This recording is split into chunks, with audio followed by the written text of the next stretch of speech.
Assalamualaikum warahmatullahi wabarakatuh.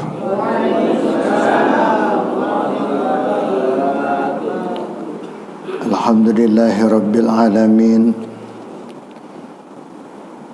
Wassalatu wassalamu ala asrafil mursalin Sayyidina wa syafi'ina wa habibina wa maulana Muhammad wa ala alihi wa sahbihi ajma'in, amma ba'du.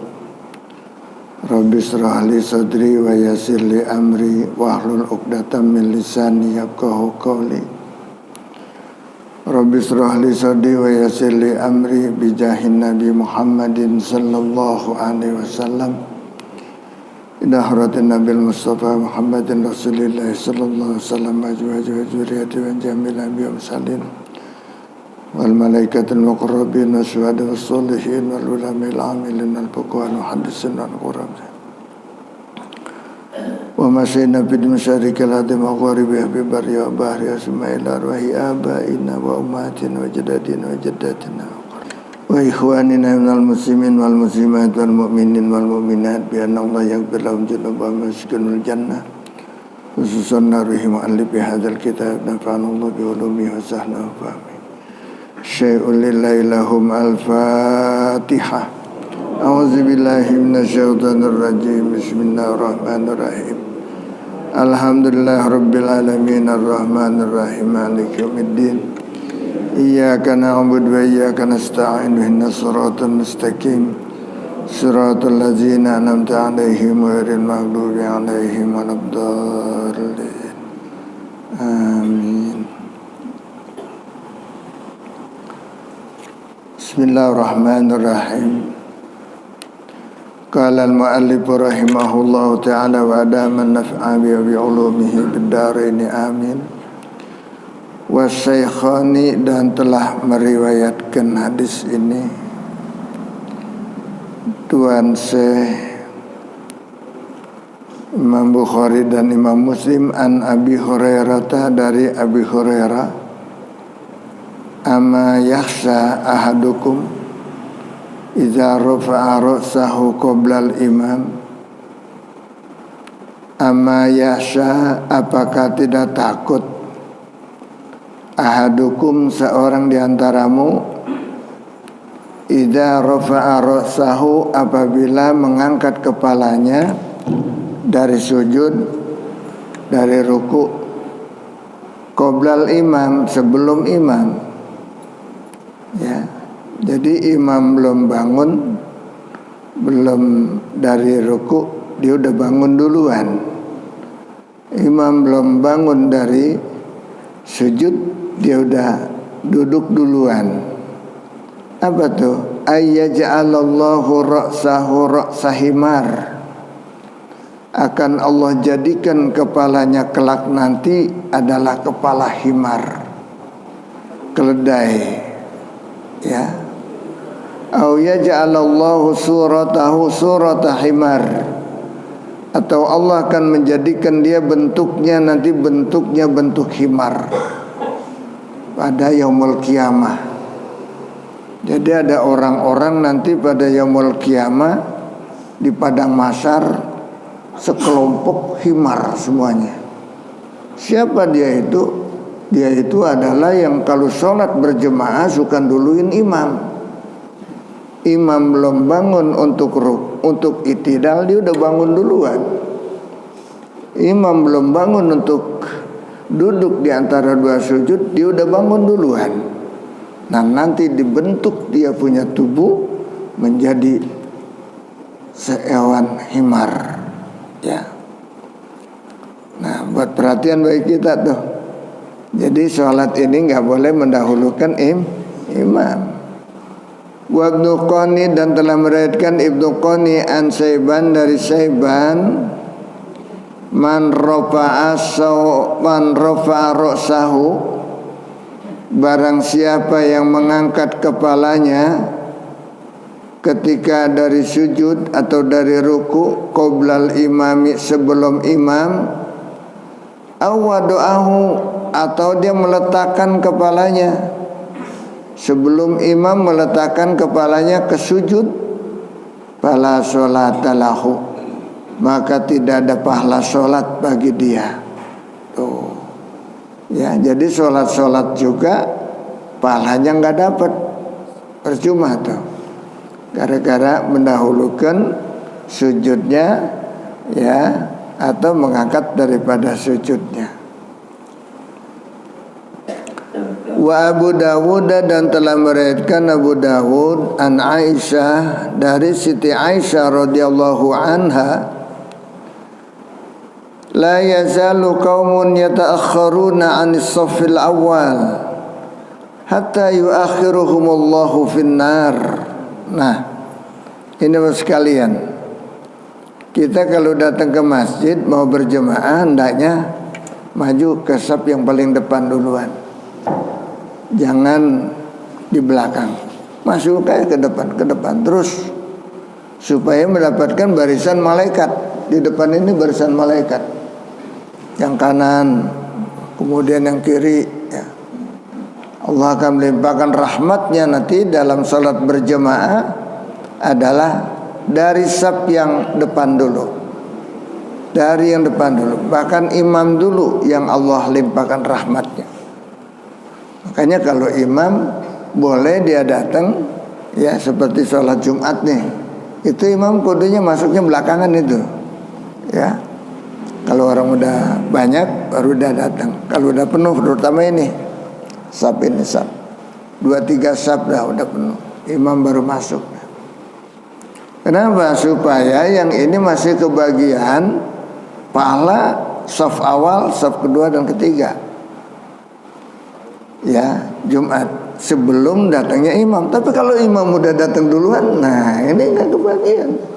Sebelum datangnya imam itu bisa dapat pahala-pahala seperti orang kurban seekor sapi, seekor onta, jika memang imam belum datang, ya, belum datang, berarti dia udah duluan datang.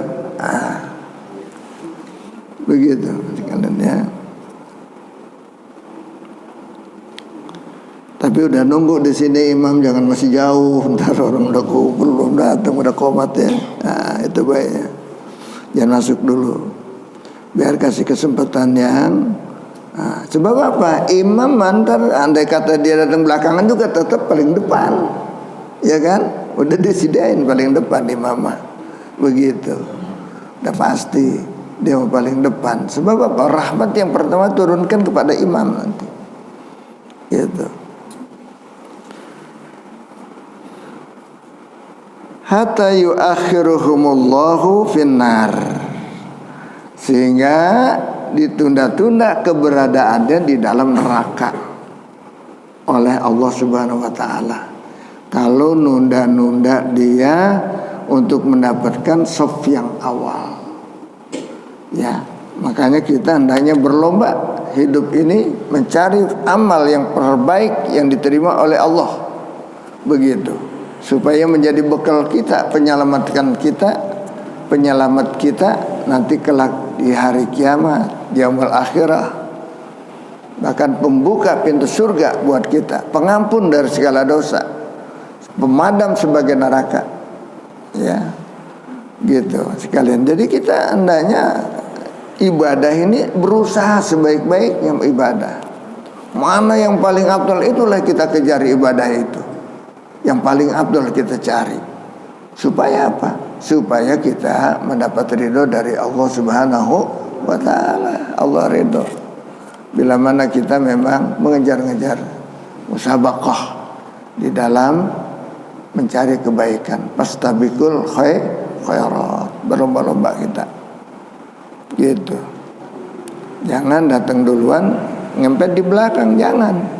Masjid, maju ke depan. Apalagi di hari Jumat nih ya. Datang saat pertama, maka dia akan mendapatkan pahala kelebihan apa? Ya, sebagai orang yang kurban seekor onta.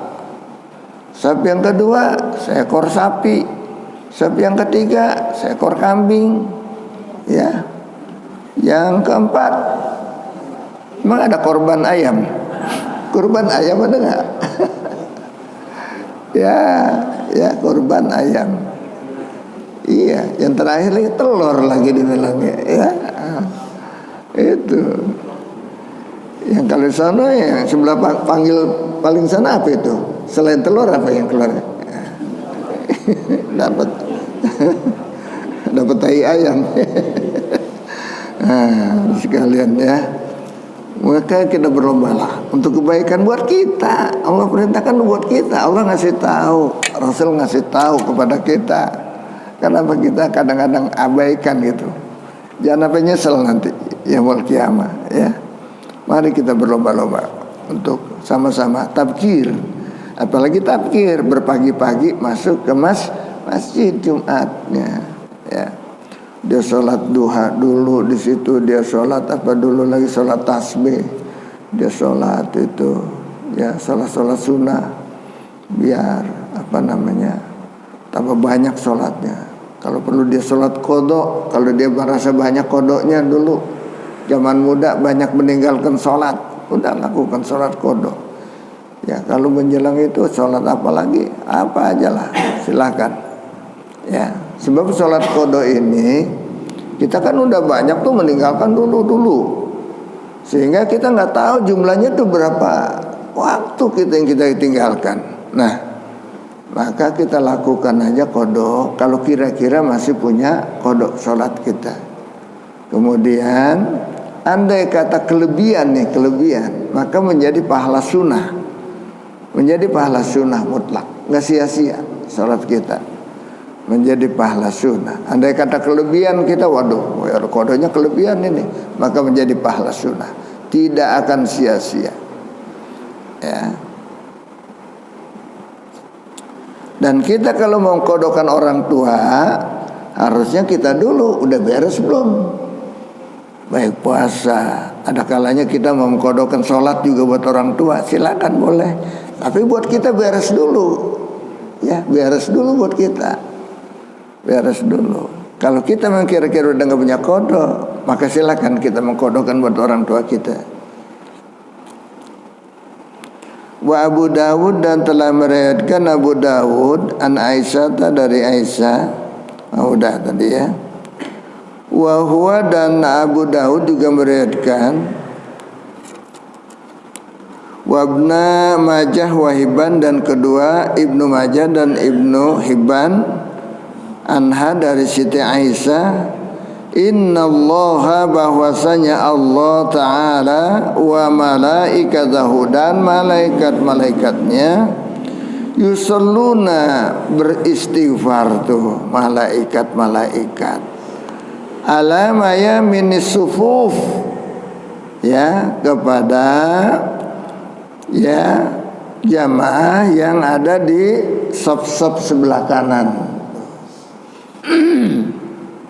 Allah dan malaikatnya ya, itu kalau Allah melimpahkan rahmat ya, kalau malaikat istighfar buat orang-orang jamaah yang sholat berjamaah sebagai makmum di sebelah saf kanan. Tanbihun, peringatan, innal jama'ata, bahwasanya berjemaah itu biadai maktubatin, di dalam menunaikan ya sholat yang 5 waktu ini. Siapa yang berjemaah itu? Ar-rijalu ya, yang adalah laki-laki. Al-ahroru, yang merdeka, bukan hamba saya. Al-mukimina, dan yang pada tinggal tetap di situ. Hukumnya apa? Fardu kifayatin, adalah fardu kifayah. Alal arjahi, atas kaul yang lebih unggul. Fi mazhabina, di dalam mazhab kita, mazhab Imam Syafi'i. Ya.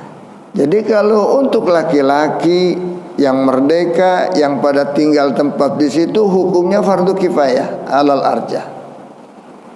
Mana itu fardu kifayah? Jadi di situ harus ada berjemaah terus, walaupun hanya separuh yang melakukannya.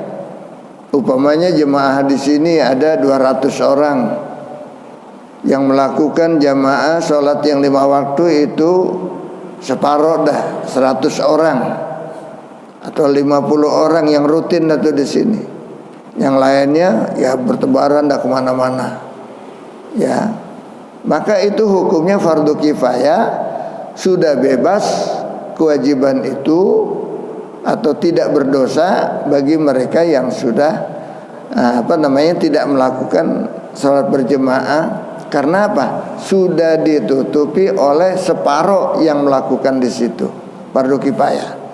Tapi kalau di situ tidak ada yang melakukan sholat berjemaah sama sekali, padahal dia itu fardu kifayah, sholat yang 5 waktu, maka dosa semuanya. Masyarakat di Masjid Al-Mujahidin ini, ya, tetangga-tetangganya, jamaahnya semuanya. Nah ini disebutkan laki-laki. Kalau perempuan apa? Kalau perempuan sunnah, ya, hukumnya sunnah saja. Sebab kalau perempuan menunggu izin daripada suami juga, menunggu daripada izin suami, hukumnya sunnah.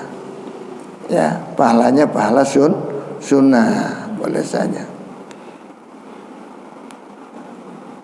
Wa fardu ainin inda Ahmad bin Hanbal, Masya Allah. Bahkan fardu ain nih, fardu ain menurut Imam Hambali, Imam Ahmad bin Hanbal, Imam Hambali, mazhab Hambali. Hukumnya apa? Hukumnya sholat berjemaah itu fardu ain. Bagaimana kalau fardu ain? Semuanya sholat kita harus berjemaah. Semuanya harus berjemaah. Tanpa berjemaah ya tidak sah, fardu ain masing-masing, bukan fardu kifayah. Tapi dalam mazhab Imam Syafi'i hukumnya berjemaah itu fardu kifayah. Jadi andai kata sudah ditegakkan, berjemaah itu sudah didirikan oleh beberapa orang, ya bebas, yang lain udah nggak wajib lagi. Andai kata dia berjemaah, hukumnya sunnah yang lain. Maka yang mendapat fardu kifayah yang sholat yang pertama. Kalau sholat kedua dia datang berjemaah di sini, yang kedua udah ketinggalan dia berjemaah berikutnya, maka pahalanya pahala sunnah udah. Sebab apa? Sebetulnya jemaah tadi udah ditegakkan, udah didirikan, begitu. Ya. Sama juga kita menyolati jenazah.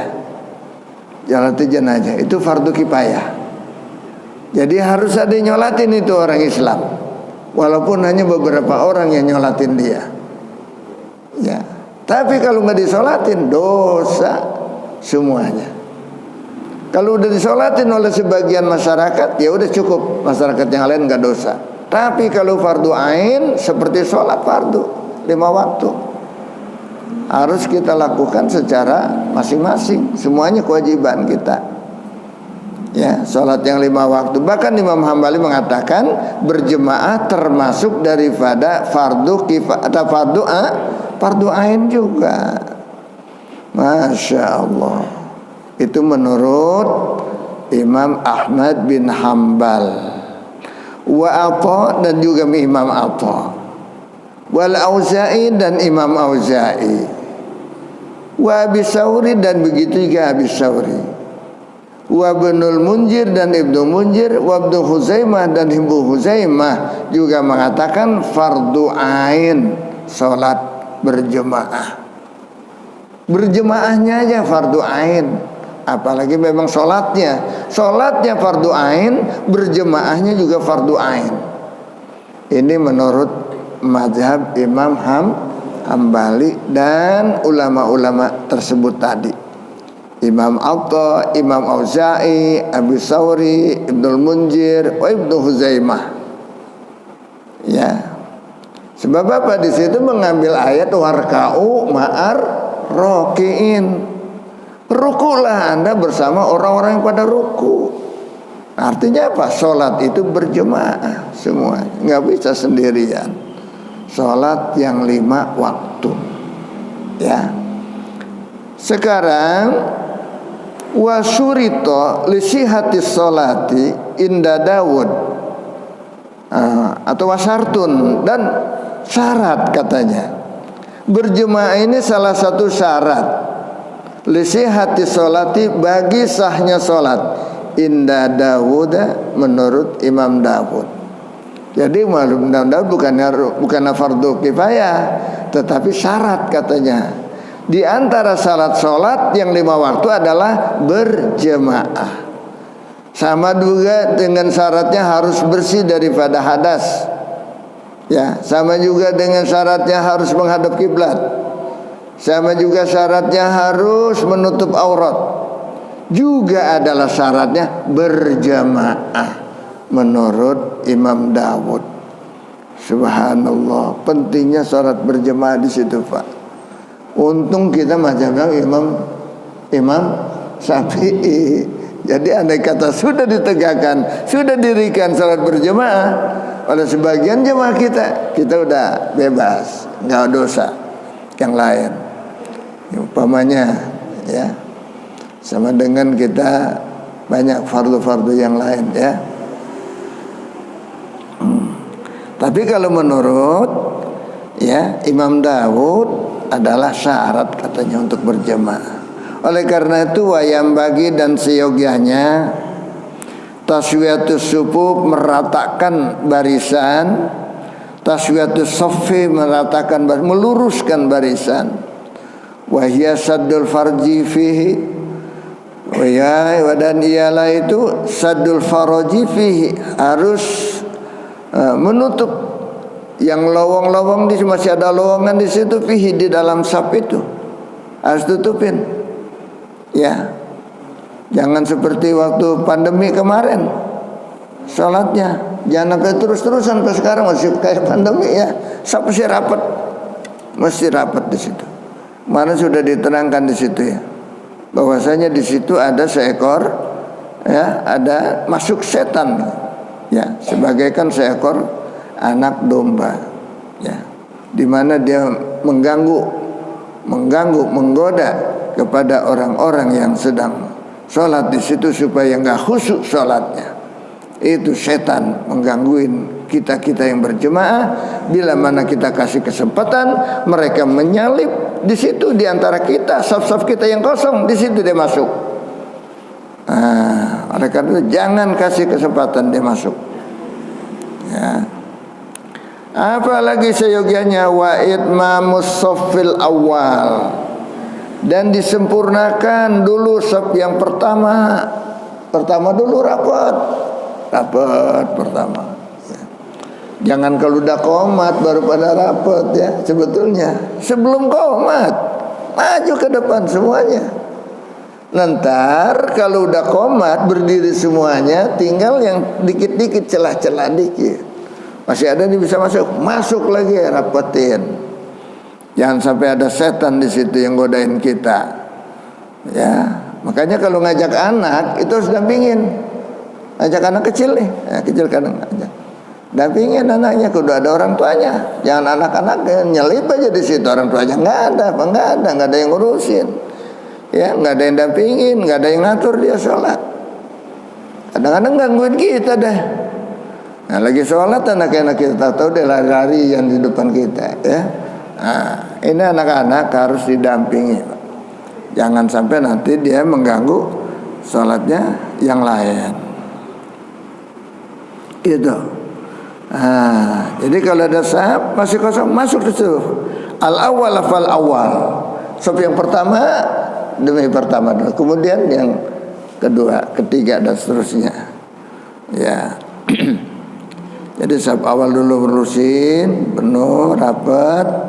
Imam juga nanti kalau mau takbiratul ihram, jangan takbiratul ihram dulu, lihat dulu saf kiri kanan kita sudah lurus apa belum. Nah, diperiksa dulu. Jangan sampai masih ada tempat-tempat yang kosong. Fataswiyatuhu mustahabun, maka meluruskannya itu menyuruh kita. Baik, silakan luruskan. Kakinya tumitnya tuh yang penting tuh lurus semuanya di belakang. Mustahabun itu adalah disunahkan fi ta'diyatil jamaati, di dalam menunaikan sholat berjemaah. Sunnahnya kita perintahkan dulu, luruskan. Kanya sufufakum wa tadilu. Nah, luruskan dan rapatkan barisannya.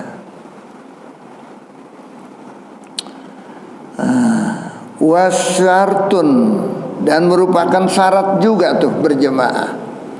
Linaili fadliha, ya, untuk memperoleh keutamaan berjemaah, yaitu syaratnya harus lurus. Syaratnya lurus, safnya rapat lurus, baru dapat keutamaan berjemaah. Kalau dia memang berjemaah tetapi tidak mengikuti aturan berjemaah, masih ada celah-celah yang kosong, bahkan dia sholatnya dirinya nggak lurus safnya, maka dia itu tidak dapat pahala keutamaan berjemaah. Ya, tapi gimana sholatnya sah nggak? Wa sholatu man tarokaha sahihatun alal ashah. Dan sholatnya orang yang meninggalkan taswiyah itu, meratakan itu, meluruskan itu, sholatnya sah menurut kaul sahih, tetapi tidak dapat pahala berjamaah. Begitu, luput pahala berjamaah. Lakin jazama Ibnu Hizam, tetapi bahkan memastikan oleh Ibnu Hibban biwujubiha, dengan wajibnya meluruskan barisan itu. Wa bibutlani sholati tarikiyah, dengan batal sholatnya orang yang meninggalkan taswiyah, yang meninggalkan meluluskan barisannya, tidak sah sholatnya menurut ya Ibnu Hizam dalam ya pendapatnya. Wa adamu musabaqatul imam, dan juga di situ syaratnya juga tidak boleh mendahulukan imam bi raf'ir ra'si, dengan mengangkat kepala pada waktu dari sujud, diangkat kepalanya duluan daripada imamnya, itu si makmum. Au qiyamin, atau dengan berdiri duluan dia. Si imam belum berdiri dari sujudnya, dia udah diri duluan. Au huyin, atau duduknya, turunnya dulu qoblahu, sebelum imam dia udah turun duluan. Ketika sami Allahu liman hamidah, ya, imam belum turun untuk sujud, dia udah turun duluan. Imam sujud, belum duduk ke sujud, dia udah duduk duluan.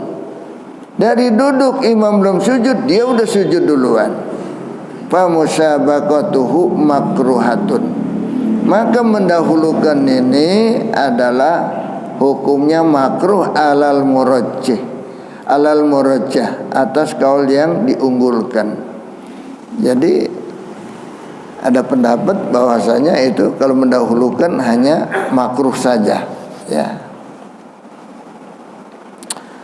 Wa yusannu, dan disunahkan al-audu ilal imam in kana baqiyan fi hadzal rukni, dan disunahkan kembali kepada kelakuan imam. Jika dia mendahulukan imam, dia harus kembali lagi kelakuan imam. Andai kata dia sujud nih, ya kan, dia sujud, kemudian dia bangun, padahal imam belum bangun, dia udah bangun duluan tuh. Nah, di situ gimana? Di situ disunahkan, kata sebagian ulama nih, In kana bakian fi hajar rukni, dan di situ boleh dia kembali sujud lagi gitu ya. Kalau imam masih memang sujud. Ya, in kana bakian fi hajar rukni. Tetapi waharamun menurut ulama satu haram begitu. Ya nggak boleh begitu menurut ini. Yang kedua biasanya lebih sahih ya. Alama jazama bihi badul mutakhirin, atas kaul yang ditetapkan, yang dipastikan atas sebagian ulama mutakhirin mengatakan bahwa itu adalah hukumnya haram. Jadi andai kata imam belum naik dari sujud, dia udah naik duluan. Andai kata dia balik kepada imam sujud lagi, hukumnya haram. Ya, hukumnya haram sebenarnya. Tapi ulama tadi mengatakan sunnah. Makanya kalau belajar fikih begitu tuh. Jadi kita tahu pendapat ini, pendapat itu. Jadi kalau melihat orang ada begitu, biarin aja. Sebab pendapat yang itu katakan boleh sunnah gitu aja. Jadi kita terlalu fanatik ya. Ya, jadi kalau menurut ya kita mana yang lebih apik kita ambil. Yang lebih apik. Mana yang lebih apik? Ya, sebetulnya haram umpamanya. Kalau kita balik lagi, sama juga kita sujud lagi tuh, nambah sujud, ya nggak boleh tuh. Kenapa? Kalau dia sujud, kemudian dia angkat, dia lihat imam belum bangun, dia sujud lagi, berarti nambah sujud, nambah rukun di dalam sholatnya, nggak boleh. Ya, oleh karena itu hukumnya haram di dalam sebagian ini.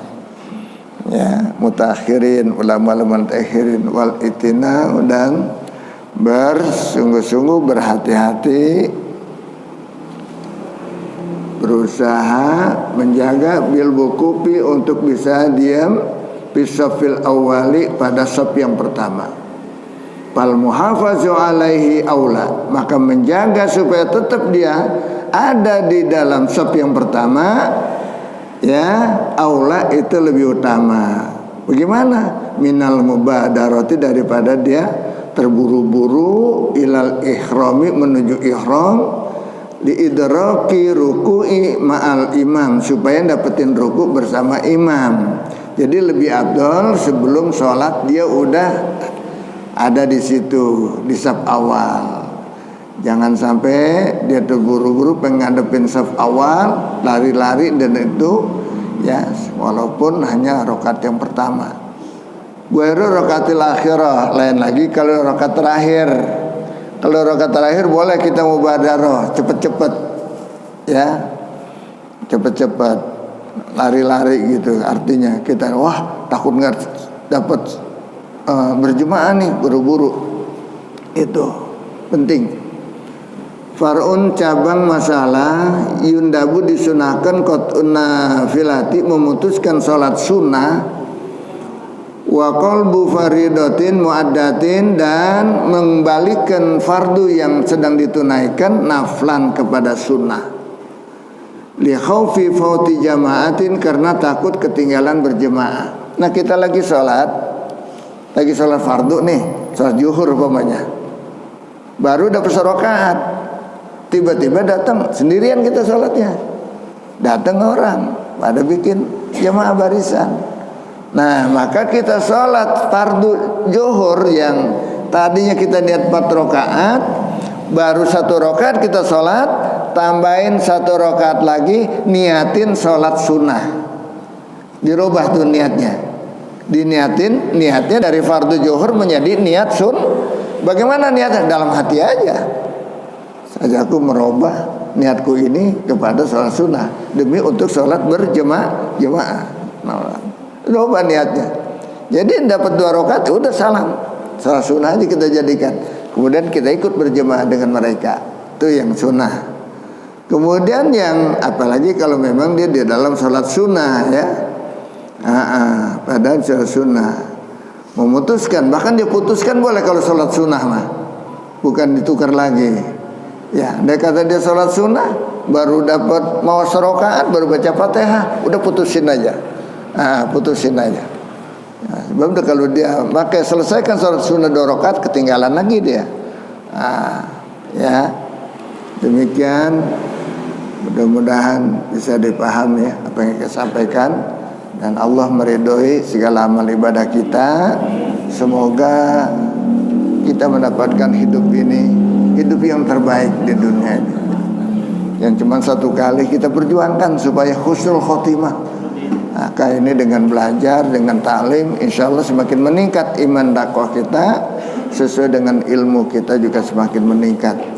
Mudah-mudahan semakin membaik ibadah kita sampai akhir hayat kita husnul khotimah. Al-Fatihah.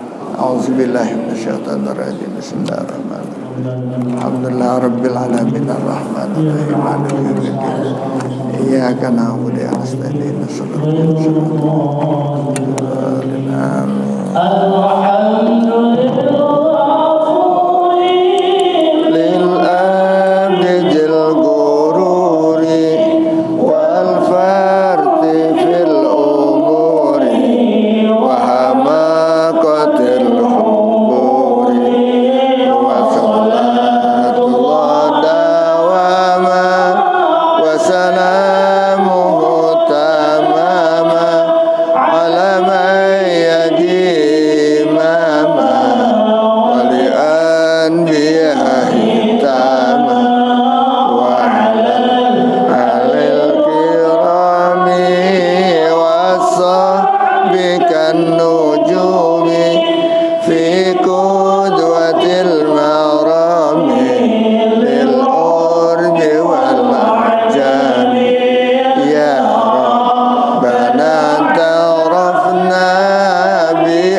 Terima kasih sudah berkunjung di channel ini. Jangan lupa untuk like, komen, dan subscribe agar tidak ketinggalan pada video-video menarik lainnya.